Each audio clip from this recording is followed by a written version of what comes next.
ठीक है। ओम भूर्भुवः स्वः तत्सवितुर्वरेण्यं भर्गो देवस्य धीमहि धियो यो न प्रचोदयात्। आज मैं सारे युग पे बोल रहा हूँ। सबसे पहले मैं कलयुग पे बोल रहा हूँ, जिसमें हम लोग हैं। कलयुग में सब वो धन के लिए जीते हैं। फिर सतयुग आता है, जिसमें सब भक्ति करते हैं। फिर युग आता है, जिसमें रामायण हुआ था। फिर त्रेता युग के बाद आता है द्वापर युग, जिसमें महाभारत हुआ था। धन्यवाद। जय Shri Ram.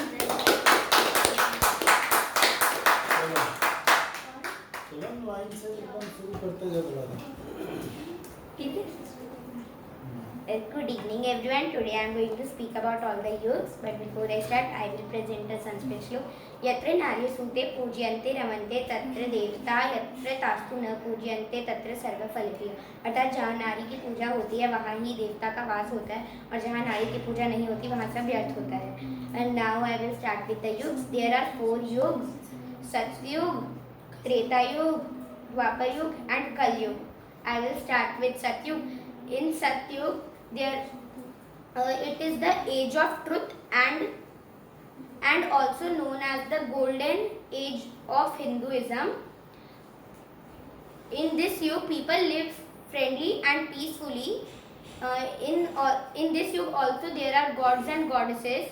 In this yug there are मतलब उनकी एज, लोगों की एज मतलब लाख से होती है, लाख तक या देवता और देवी लोगों की, जब तक उनका मन होता है। सेकेंड युग था, हाँ, त्रेता युग। इन त्रेता युग, बड़े बाबा सतयुग का एक और चीज है। सतयुग में विष्णु जी के 4 अवतार देखने को मिलते हैं। पहला मत्स्य, दूसरा कूर्म, तीसरा क्या था,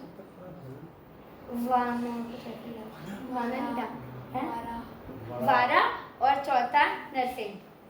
उसके बाद आता है त्रेता युग। In Treta Yuga, we see Vishnu Ji's 3 avatar: Vaman, Parshuram, and Ramachandra or Ramji. In this yuga, there are people who tries to capture other territories and try to spread their empire in the world. There are fierce battle in this territory. Also, the Hindu epic Ramayana happened in this yuga.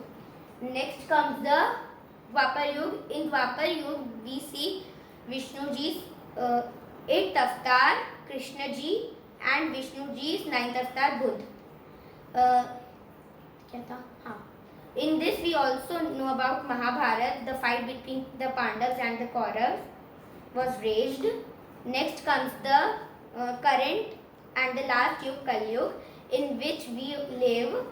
In this yuga, we depend on others, things and machines. And we try to earn money for survival.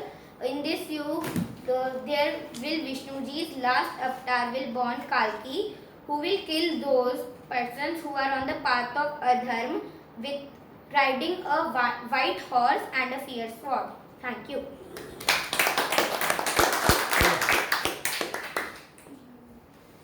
Good evening. I am starting the Sanskrit shloka. प्रिय वाक्य प्रदानेन सर्वे तुष्यन्ति जन्तवः तस्मात् तदैव वक्तव्य। वचने का दरिद्रता, अर्थात प्रिय बात बोलने से सभी प्राणी खुश होते हैं। हमें प्रिय बात ही बोलना चाहिए, बोलने में क्या गरीबी है। Now I will tell you about the 4 yugs, all the 4 yugs. The first yug is Satyug. In Satyug, Lord Vishnu have taken 4 avatars. The first is Matsya, second Kurm, third Vara, and fourth Narsingh.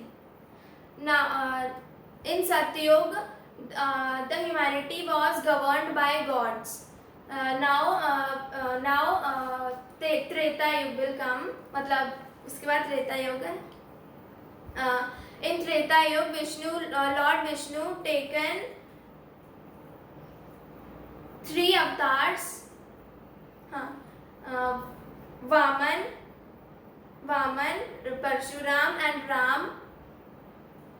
In this yuga, Ramayana was taken place when Ramji taken the Samadhi. Then this yuga, Treta Yuga, was finished. Then उसके बाद द्वापर युग। In द्वापर युग Lord Vishnu taken 2 avatars, Shri Krishna and Buddha.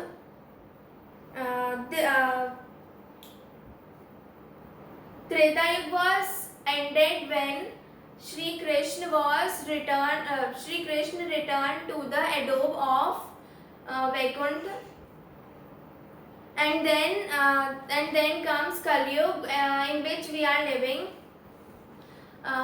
In this yuga, Lord Vishnu will take or have taken his last avatar known as Kalki.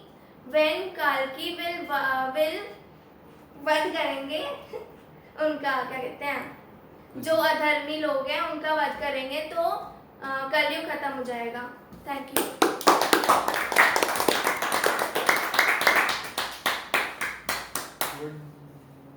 Good evening everyone. First of all, I am going to present a slok. Atkrein praktam papanchari purusha nichanati varshne baladev niyojita।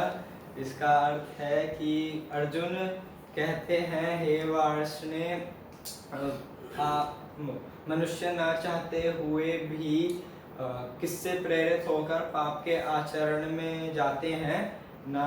अब हम बताएंगे चारों युगों के बारे में। सबसे पहला है सतयुग। पहला सतयुग। सतयुग को सर्वाधिक शुद्ध काल माना जाता है। उस समय भगवान का वास था और उस समय केवल विद्वान साधु संत ही हुआ करते थे, जिनका पूरा समय भगवान के ध्यान और अध्ययन में रहता था। इस युग में सत्वगुण प्रधान हुए थे और ऐसा माना जाता है कि हिंदू धर्म के जो ग्रंथ हैं और जो 4 वेद हैं वो इस सतयुग में ही उनके निर्माण किया गया था। और सतयुग करीबन 17,28,000 वर्ष तक था। फिर सतयुग में भगवान विष्णु के 4 अवतार आए थे। पहला था मत्स्य। मत्स्य का मतलब था मछली। वह मत्स्य रूप में जब धरती का मतलब खत्म होने वाली थी, तब उन्होंने एक आदमी जिसका नाम मनु था, उसको कहा था कुछ जीवों और कुछ पौधों को लेकर पानी के पास आ जाए। और तब जब विष्णु जी अपने रूप में आए, तब उन्होंने उन सबको एक टापू पे ले गए जहाँ वो रह सकते थे। और तब से एक और बार मनुष्य का मतलब शुरुआत हुई। और दूसरा अवतार था, इसके बाद था कूर्म था कच्छप यानी कछुए का रूप, जिसमें उसमें कुछ देव ने और कुछ असुरों ने जब दूध से बने किसी क्या कहते हैं उसको, तालाब या ऐसा था, जो उसको हिलाने का कोशिश किया ताकि उन्हें अमृत मिल जाए, जिससे वह चिरंजीवी हो जाए। तब उस समय एक पहाड़ था, उसका नाम तो याद नहीं, नाम ऐसे कुछ था, उस वह भी उसमें डूब रहा था। तब विष्णु जी ने कछुए का रूप लेकर उस डूबते हुए पहाड़ को अपने पीछे लगाकर वापस स्थापित कर दिया और उन असुरों का विनाश करा। और फिर तीसरा रूप था वराह का। वराह उनका एक रूप था जिसमें उन्होंने सुअर का रूप लिया था और अपने दांतों से पृथ्वी को उठा लिया था। जब क्या कहते हैं, जब एक असुर ने हिरण्याक्ष। हैं? हिरण्याक्ष। हाँ भाई, हिरण्याक्ष ने भूदेवी को पानी में छुपा दिया था। फिर था चौथा अवतार था वराह के बाद था नरसिंह, जिसमें हिरण्यकश्यपु जो हिरण्याक्ष का भाई था। नहीं, एक और बताते हैं वो वराह का कि वह जब हिरण्याक्ष से लड़ रहे थे तो उनकी लड़ाई करीबन 1000 साल तक हुई थी और फिर जाकर वह उन हिरण्याक्ष का वध किया था। और चौथा अवतार था नरसिंह का। नरसिंह का जो आधा इंसान और आधा शेर था, जिनका मुंह शेर था और पंजे शेर की तरह थे। उसमें हुआ था ये कि हिरण्यकश्यपु जो हिरण्याक्ष का भाई था, उसने हिरण्याक्ष के वध का बदला लेने का सोचा और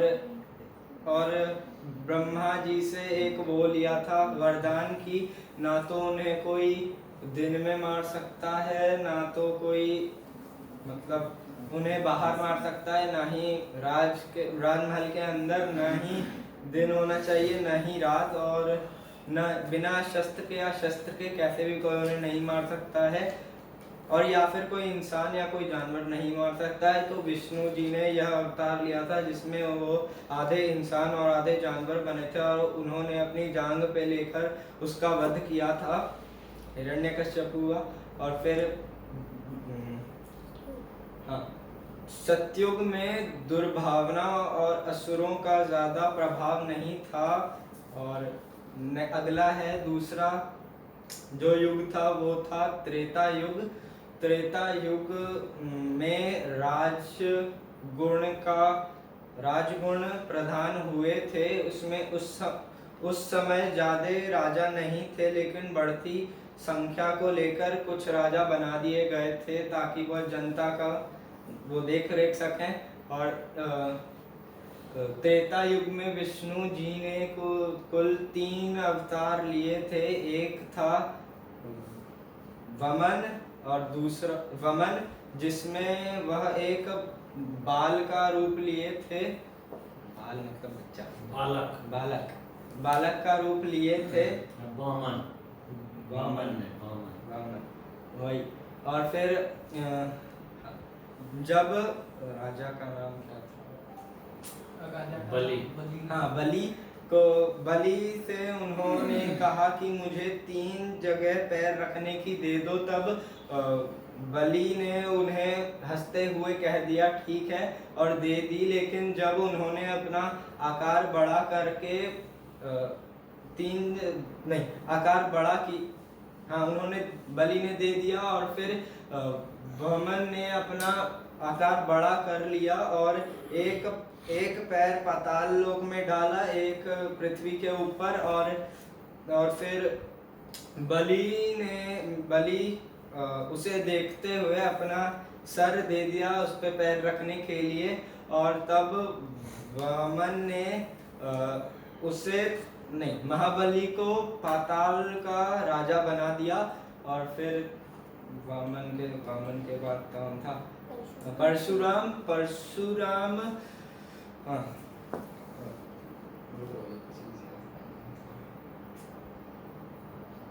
अर्जुन था, कोई क्या नाम था, कोई राजा का नाम था, उसका सरनेम अर्जुन था। तो वो एक बार परशुराम के पिताजी के आश्रम गए थे और वहाँ पर परशुराम के पिताजी ने उनका पालन पोषण मतलब खाना वाना खिला दिया। तब वो जो राजा था उसने जानवर का भेंट मांगा। तब परशुराम के पिताजी ने मना साफ इनकार कर दिया और उसी कारण उस राजा ने वहाँ पर मतलब तोड़ फोड़ कर वह जानवर ले गया। और तब परशुराम ने उस राजा का वध कर दिया। और लेकिन जो राजा के बेटे थे उन्होंने परशुराम के पिता का वध कर दिया। और फिर परशुराम ने 21 बार क्षत्रियों पूरे सारे क्षत्रियों को मार दिया और उससे 5 तालाब खून के तालाब बना दिए। और फिर अगला था श्री राम विष्णु जी के 7वें अवतार थे। और राम ने एक अधर्मी राक्षस यानी रावण का वध करा था, जिसने श्री राम की पत्नी यानी सीता को जिनका अपहरण कर लिया था। इसी कारण उन्होंने उसका वध कर दिया।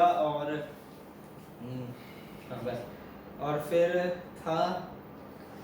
फिर धर्म की वापस से स्थापना करी थी। और अब आते हैं उस पे द्वापर युग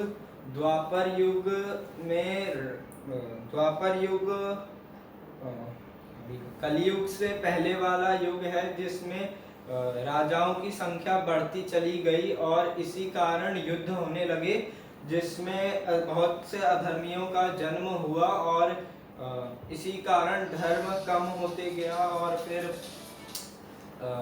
और इसी कारण विष्णु जी ने इस युग में अपना एक अवतार ही लिया था, जिनका नाम नहीं, 2 अवतार लिए थे, जिनका नाम था पहले 8वें अवतार का नाम था श्री कृष्ण, जिन्होंने महाभारत में एक बहुत अहम कर्तव्य निभाया था। और इस द्वापर युग में सिर्फ छल कपट ईर्ष्या ही देखने को मिली थी, और जिसके कारण धर्म की स्थापना हुई थी। कृष्ण जी ने पांडवों के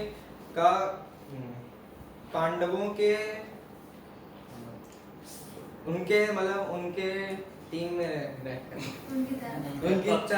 उनके पक्ष में रहकर कुछ अधर्मियों कौरवों जैसे अधर्मियों का नाश करा था, और जिसके कारण बहुत बड़ा विद्वेष हुआ था।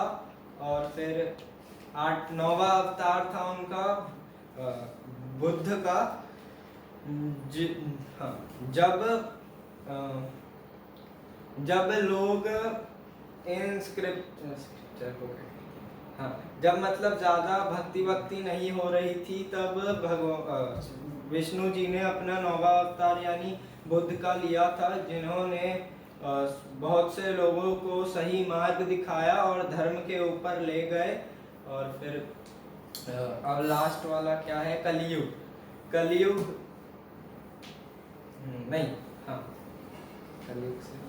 द्वापर युग की आयु मतलब करीब 8,64,000 वर्ष की थी। और त्रेता युग की थी 12,96,000 वर्ष की युग।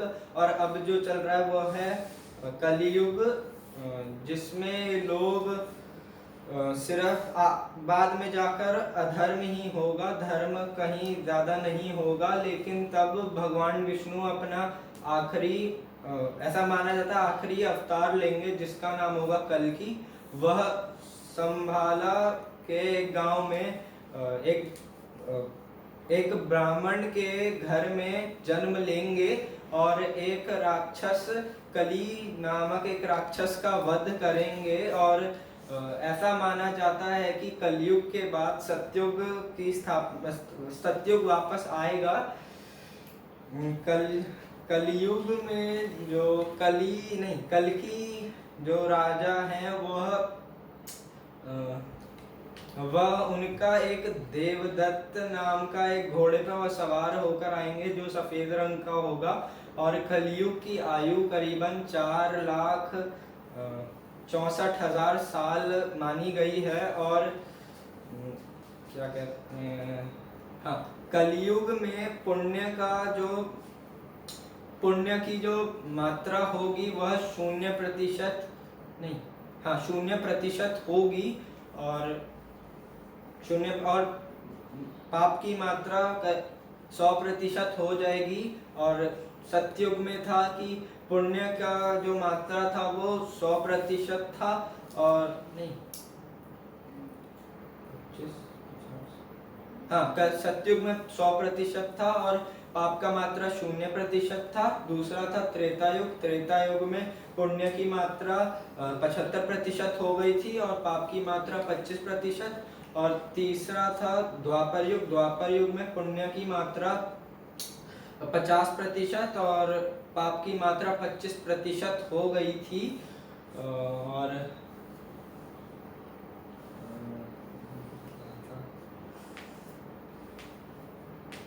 उनकी एक चीज और था,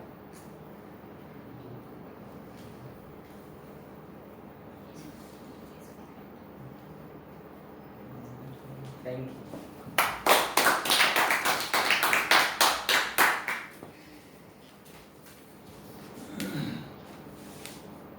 ठीक है,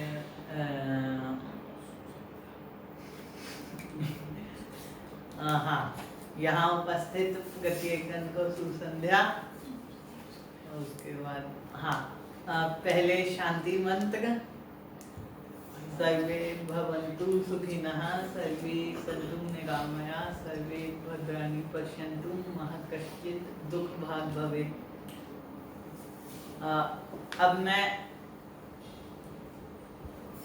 हिंदू धर्म के चारों युगों के बारे में बताऊंगा।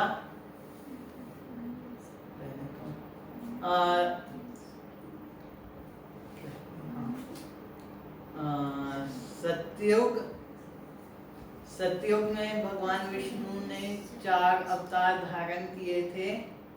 पहला मत्स्य, जो कि एक मछली का रूप था। ऐसा माना जाता है कि मत्स्य अवतार जो भगवान विष्णु ने लिया था वो एक राजा मनु जब शिकार पे गए थे तब उन्हें छोटी मछली मिली, जिन्हें वो अपने साथ राजमहल ले जाकर उसका उपचार किया। लेकिन प्रतिदिन उस मछली का आकार बढ़ रहा था। फिर राजा मनु के राज्य में अकाल स्थिति आ गई थी, जिस वजह से सभी पशु पक्षी मर रहे थे और उनके राज्य में सूखा पड़ गया था।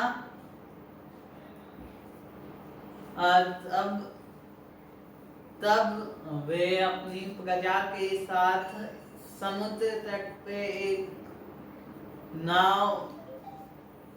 नाव से दूसरे जगह प्रस्थान किए जहाँ पे जीवन संभव हो।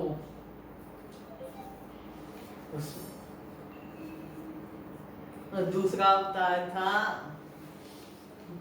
कूर्म अवतार। भगवान विष्णु ने कूर्म अवतार सागर मंथन के समय धारण किया था, जब अमृत के लिए देवताओं और असुरों के बीच घमासान मंथन हो रहा था, तब थे कूर्म अवतार। तीसरा वाराह अवतार। भगवान ऐसा माना जाता है कि वाराह अवतार ब्रह्मदेव की नासिका से उत्पन्न हुई थी, जिसमें वाराह अवतार भगवान विष्णु ने इसलिए धारण किए थे क्योंकि हिरण्याक्ष ब्रह्मदेव के वर के कारण अत्यंत क्रूर और अभिमानी असुर बन गया था। वह भूदेवी को सौर्यमंडल से कहीं अलग सागर में छुपा के रखा था, जहां पर विष्णु भगवान गए और हिरण्याक्ष का वध किए। चौथा अवतार नरसिंह का था। चौथा अवतार नरसिंह का था, जो चौथा अवतार नरसिंह का था। जब हिरण्याक्ष की मृत्यु हुई, प्रतिशोध की भावना में हिरण्यकश्यपु जो कि उसका अनुज था, वह पूर्ण निष्ठा के साथ ब्रह्मदेव को प्रसन्न करने के लिए तपस्या में लीन हुआ। और फिर उसने ब्रह्मदेव से वर प्राप्त किया कि न ही उसकी मृत्यु उस किसी स्थान के अंदर हो सकती है, ना ही बाहर, ना ही आकाश में हो सकती है, ना ही धरती पर, ना ही उसे कोई मनुष्य मार सकता है, ना ही जानवर, ना ही उसकी मृत्यु रात्रि काल में होगी, ना ही प्रातः काल में। तो उसके वर की पूर्ति हेतु भगवान विष्णु ने नरसिंह अवतार लिया, जो कि आधा मनुष्य और आधा शेर था। और फिर हिरण्यकश्यपु का वध उसी के भवन के प्रांगण में किया गया। फिर सतयुग, हिरण्यकश्यपु की मृत्यु के साथ सतयुग समाप्त हुआ। सतयुग को हिंदू धर्म सतयुग को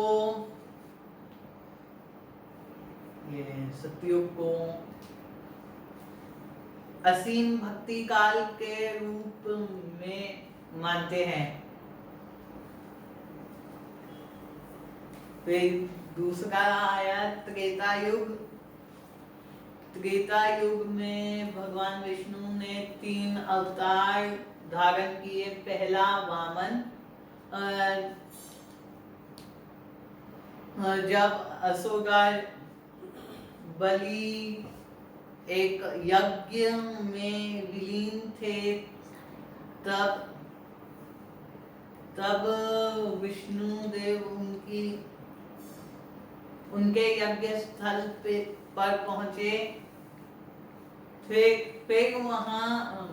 वहां बलि से उन्होंने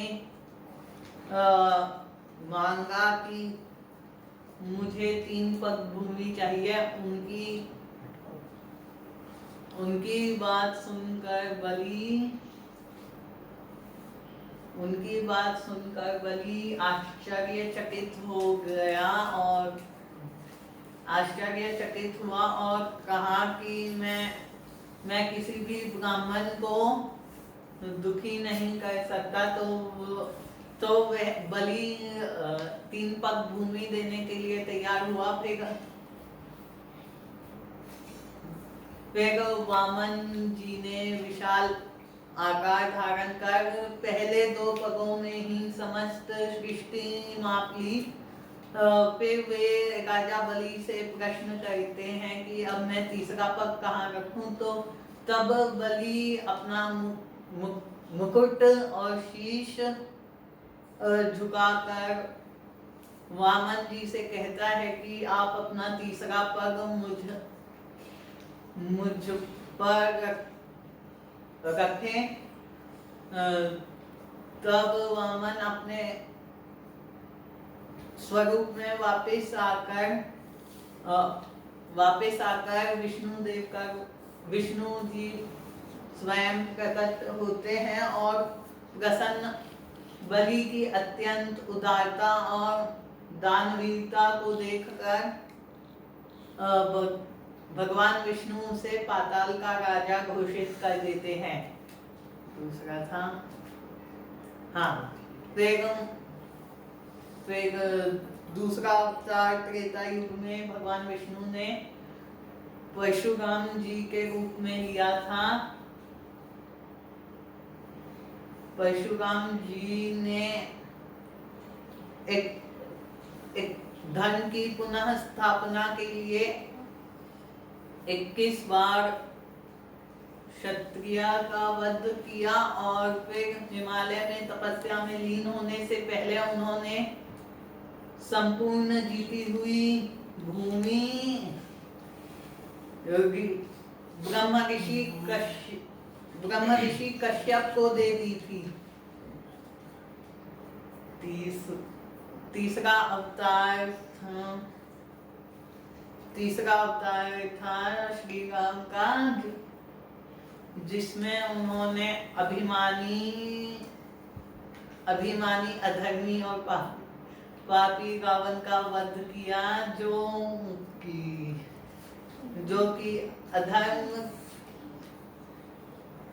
कि अपने माता केकसी की इच्छाओं की पूर्ति हेतु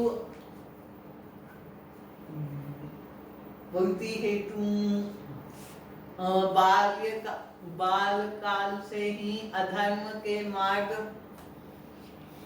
पर चला। त्रेता युग को मर्यादा एवं नियम पूर्वक युद्ध करने का युग कहा जाता है। उसके बाद आया द्वापर युग।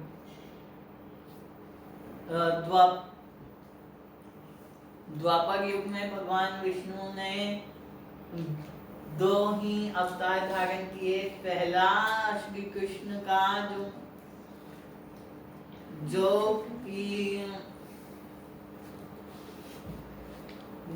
कि महाभारत में अर्जुन के सारथी थे और उनका योगदान महाभारत में उनका एक महत्वपूर्ण योगदान था। उसके बाद नौवा अवतार था बुद्ध का। जैसे ही अधर्म अपनी तीव्र गति से बढ़ता गया तो फिर बुद्ध ने जो एक क्षत्रिय थे उन्होंने सन्यासी बनने का संकल्प लिया।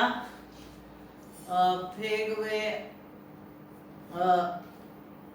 अपने प्राप्त किए गए ज्ञान से संपूर्ण मानव जाति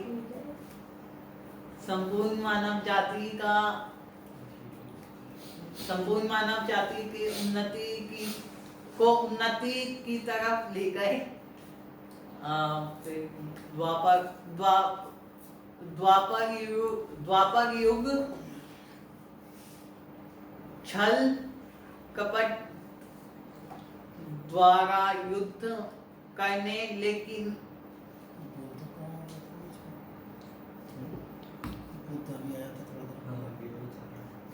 तो द्वापर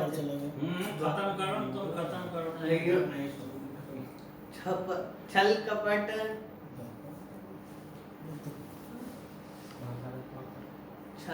कपट से युद्ध लड़ने का युग था, लेकिन इस युग में श्री कृष्ण ने, परंतु इसको भी धर्म अनुसार लगा गया था।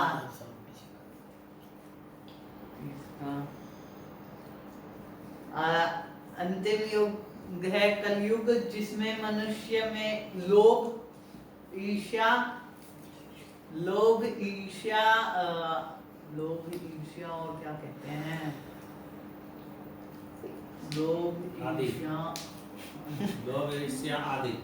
आदि नहीं, अभी एक और निंदा। लोभ ईर्ष्या दरिद्रता के भाव मनुष्य के मन में उत्पन्न होने लगे,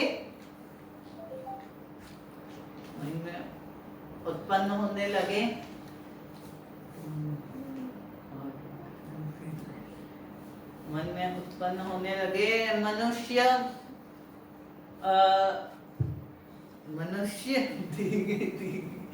धीरे धीरे कुकर्म करने की ओर चला। इसके उदाहरण के लिए जैसे अनेक आतंकवादी संगठन हैं, अभी अनेक आतंकवादी संगठन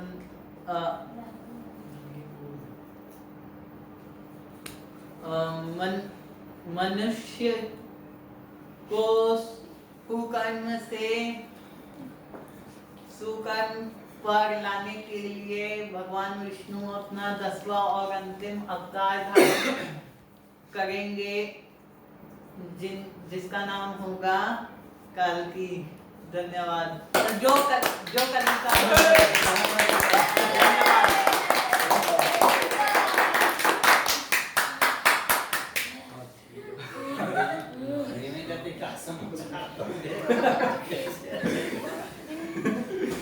बोलते हैं। Good evening everyone. First of all, I would present a shlok. Durjana swasvabhaven parkarye nishyati nodar tript mayati नोदर तृप्त मायाति मूषका वस्त्र भक्षका। इसका अर्थ है कि एक दुष्ट स्वभाव वाला व्यक्ति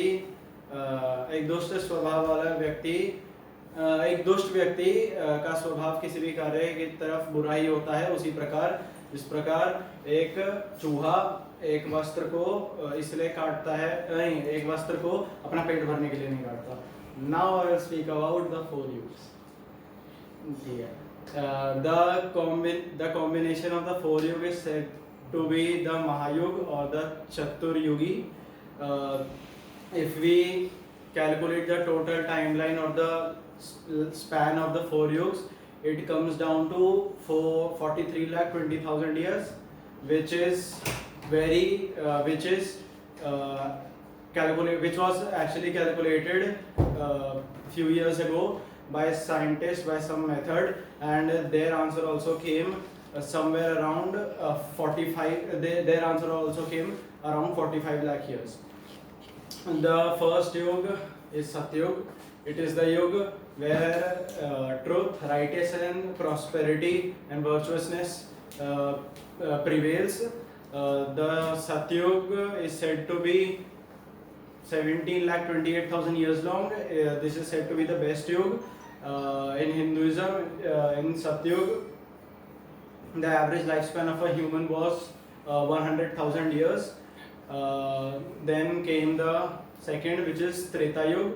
The Treta Yuga is the second yuga in Hinduism, and is said to be the yuga where the rise of a lot of emperors came, and there was a lot of rise in clashes and wars between two of the empires.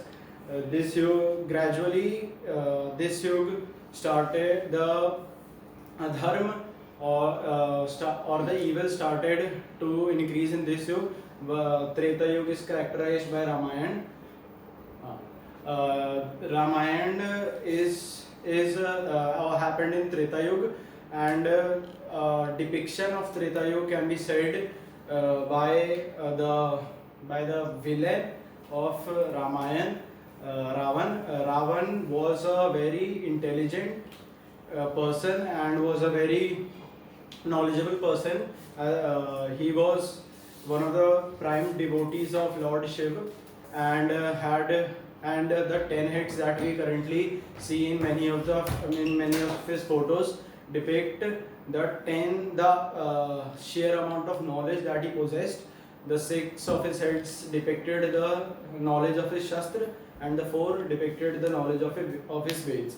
In Treta Yuga, the average lifespan of a human was around 10,000 years, but gradually towards the end of the Yuga it decreased to 1,000 years. In Treta Yuga, Sri Ram ruled for around 11,000 years. After that came the Dwapar Yuga. In Dwapar Yuga is said to be the Yuga where there was a sudden rise in where there was the rise in adharma and evil. This Yuga is characterized by Mahabharata, which is the fight between Pandavas and Kaurav. Shri Krishna is said. Shri Krishna was born in Treta Yuga, and the average lifespan first of all the Treta Yuga. Shri Krishna was born in Dwapar Yuga. The Treta Yuga was said to be 12,96,000 years long, and the Dwapar Yuga is said to be 8,64,000 years long. The average lifespan of a human in the Dwapar Yuga was 1,000 years, and towards the end it decreased to 100 years. Then after which, towards the end of the Dwapar Yuga, Shri Krishna left earth and went into heaven, which marked the beginning of the Kali Yuga, in which we are currently today. The Kali Yuga is said to be started on the midnight of 17th or 18th February in 3112 BCE, 3102 BCE. This is when we actually think about this is actually very close to the current date as we had expected. The Kali Yuga is said to be the smallest yuga in terms of time period, as it is only 4,32 years long.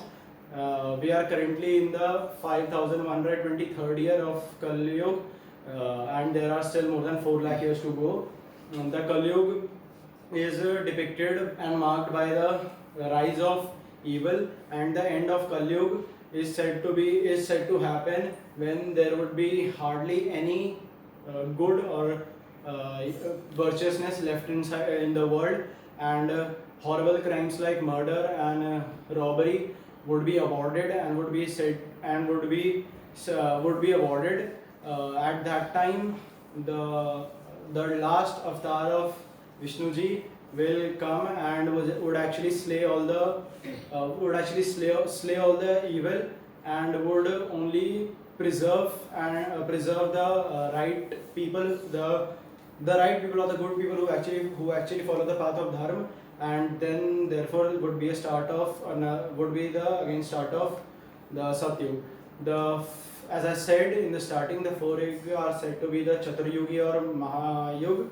It is around 12,000 divine years long, or Dev years long, and one Dev year is 360 human years, therefore coming down to 43,20,000 years long. Now I will speak about the 10 avatar of Vishnu. Thank you.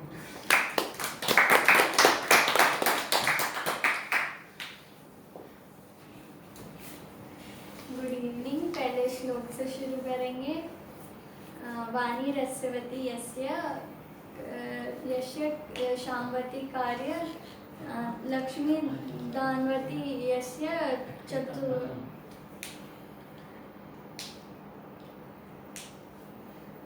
इसका अर्थ है जिसके पास वाणी नहीं है, जिसके जिसके पास मीठी वाणी नहीं हो, जो धर्म के कार्य नहीं करता हो, जो दान नहीं करता हो, वो इस दुनिया में क्या करेगा। Now I am going to discuss about the 4 yugs. 4 yugs are divided into Satyug, Treta Yug, Dwapar and Kali Yug. In Satyug, the people have divine knowledge and have psychic powers.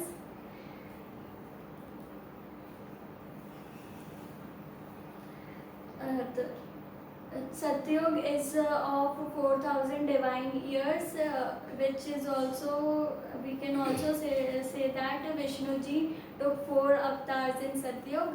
After Satyug, we have Treta Yuga, in which marks the beginning of darkness. It is of 3,000 divine years. Or we can say Vishnu ji took 3 avatars in Treta Yuga. After Treta Yuga, there is Dwapar. Dwapar is of 2,000 divine years, or Vishnu ji took 2 avatars in Dwapar Yuga. After that, the last one is Kali,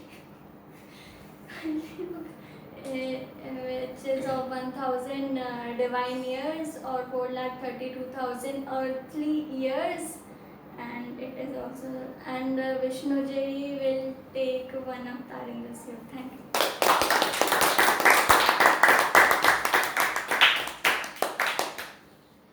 good evening. हम सबसे पहले श्लोक से शुरू करेंगे।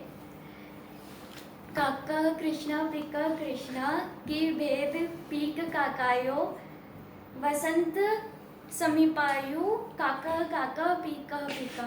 अर्थात कौवा काला होता है और कोयल भी काली होती है, तो दोनों में भेद कैसा। ये वसंत जब आता है तब भी पता चलता है कि कौवा कौवा होता है और कोयल कोयल।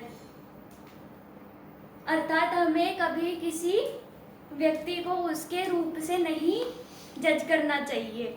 अब मैं आप सभी को चारों युग के बारे में बताने जा रही हूँ। सबसे पहले तो युग का अर्थ क्या है। युग शब्द का अर्थ ये होता है कि एक निर्धारित संख्या के वर्षों की काल अवधि। हिंदू धर्म में 4 युग प्रसिद्ध है, जिसमें से सर्वप्रथम सतयुग है, दूसरा त्रेता है, तीसरा द्वापर है और चौथा कलयुग है। अब इन चारों की विशेषताएं बताती हूँ, जिसमें से सतयुग की विशेषता, जिसमें से सतयुग की आयु जो होती है वो 17,28,000 साल तक की है। उसमें जो इंसान की आयु होती है वो लगभग 1 लाख वर्ष तक की होती है। फिर इसमें पाप जो होता है वो 0% होता है, पुण्य जो होता है 100% होता है। और इसमें अवतार जो होता है, इसमें विष्णु जी के 4 अवतार थे। सबसे पहला तो था मत्स्य, दूसरा था हमारा कूर्म, तीसरा था हमारा वारा और चौथा हमारा था नरसिंह। अब इनका कारण, इन अवतार लेने का कारण ये था, मत्स्य रूप विष्णु जी ने मत्स्य अवतार इसलिए लिया था ताकि वो शंखासुर का वध करे। दूसरा जो उन्होंने लिया था अवतार कूर्म, वो ताकि वो पृथ्वी का भार उठा सके। तीसरा जो अवतार लिया था वारा, इसमें वो हिरण्याक्षु का वध कर सके। और चौथा जो नरसिम्हा था, उसमें हिरण्यकश्यपु का वध कर सके। अब आएगा, उसके बाद आता है त्रेता युग। त्रेता युग की जो आयु होती है वो लगभग 12,96,000 तक की थी। इसमें जो इंसान की, मनुष्य की आयु होती है, मनुष्य की आयु इसमें 10,000 साल तक की होती है। फिर उसमें पाप जो होता है 25% होता है और पुण्य 75% तक होता है। इसमें जो अवतार था विष्णु जी का वो था वामन, परशुराम और श्री राम जी का। इसका कारण ये था, वामन अवतार लिया ताकि वो बलि का उद्धार कर सके और उसे पाताल भेजने के लिए। दूसरा था परशुराम का, जिसमें वो क्षत्रिय का संहार किए हैं। फिर राम जी, जिसमें वो रावण का वध किए हैं। फिर तीसरा युग था हमारा द्वापर। इसमें इस द्वापर युग की कुल आयु है 8,64,000 वर्ष की। इसमें इंसान की जो मनुष्य की आयु होती है, इसमें 1000 साल की हो जाती है। इसमें पाप जो है 50% होता है और पुण्य की मात्रा भी 50% होती है। इसमें अवतार था श्री कृष्ण और बुद्ध जी का। इसका कारण ये था कि ताकि वो एक कंस का वध कर सके, और दूसरा बुद्ध का अवतार इसलिए था ताकि वो एक तो धर्म की रक्षा करे और दैत्य को मोहित कर सके। फिर चौथा अवतार है, चौथा युग है त्रेता युग। कलयुग। चौथा युग है कलयुग। इसकी कलयुग की कुल आयु है 8 लाख कलयुग की कुल आयु है 4,32,000। इसमें मनुष्य की आयु जो होती है घटकर 100 वर्ष तक की हो जाती है या उससे कम भी रहती है। उसके बाद जो इसमें पाप जो होता है, इसमें 75% तक बढ़ जाता है, और पुण्य जो होता है 25% होता है। इसमें जो अवतार होता है काल्की अवतार होता है, जो विष्णु जी का आखिरी अवतार है, और इसका कारण ये है ताकि वो मनुष्य का उद्धार करे और धर्म की रक्षा करे। धन्यवाद।